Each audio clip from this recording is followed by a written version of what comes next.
मेरे प्रेरणा स्रोत हैं। उन्हीं के दो पंक्तियों से शुरुआत करना चाहूंगा।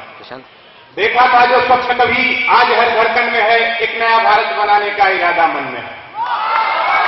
आदरणीय श्री राहुल आराध्या जी, मुख्य प्रबंधक भटनागर सर जी, एचओडी राम प्रसाद सर, मेरे प्रिय गुरुजन और मेरे प्यारे प्रियो साथियों, दोस्तों, आज आजादी के 68 साल बीत गए, 69वां साल चलने लगा।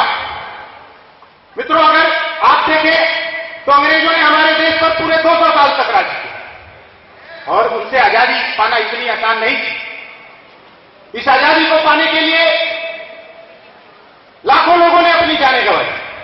आपको पता होना चाहिए कितनी माताओं का गोद चूना हो गया, कितनी बहनों का सुहाग मिट गया, तब जाकर हमें मिली थी यह आजादी।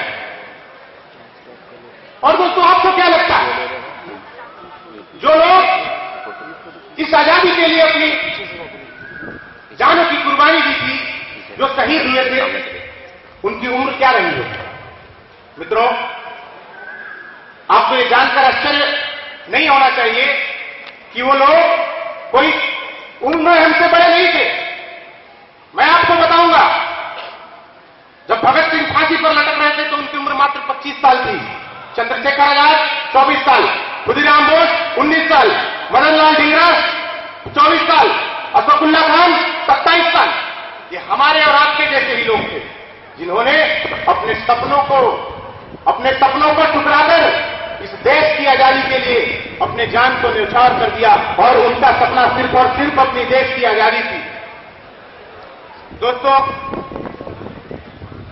जब खुदीराम बोस को फांसी लगी थी तब उनकी उम्र सिर्फ 19 साल थी।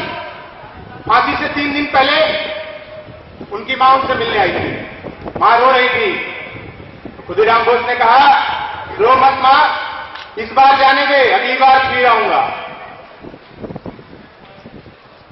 मित्रों, कभी कभी मैं सोचता हूं और फिर अपने आप से पूछता हूं, क्या ये जो लोग शहीद हुए, क्या उनके कोई सपने नहीं थे? मेरे मित्र, उनके भी सपने थे। फिर मैं अपने आप से पूछता हूं, क्या सिर्फ चंद्रकांत प्रभु की मां सोच सकती है कि उसका बेटा सीएम बने? क्या चंद्रशेखर आजाद के मां के कोई सपने नहीं होंगे? मेरे मित्र, उन सबके सपने थे। जितने भी शहीद हुए उन सबके कुछ ना कुछ सपने थे, उनके माता पिता के भी कुछ सपने थे, लेकिन उन्होंने अपने सपनों को दरकिनार करते हुए इस देश के लिए जिया और इस देश के लिए मरे भी।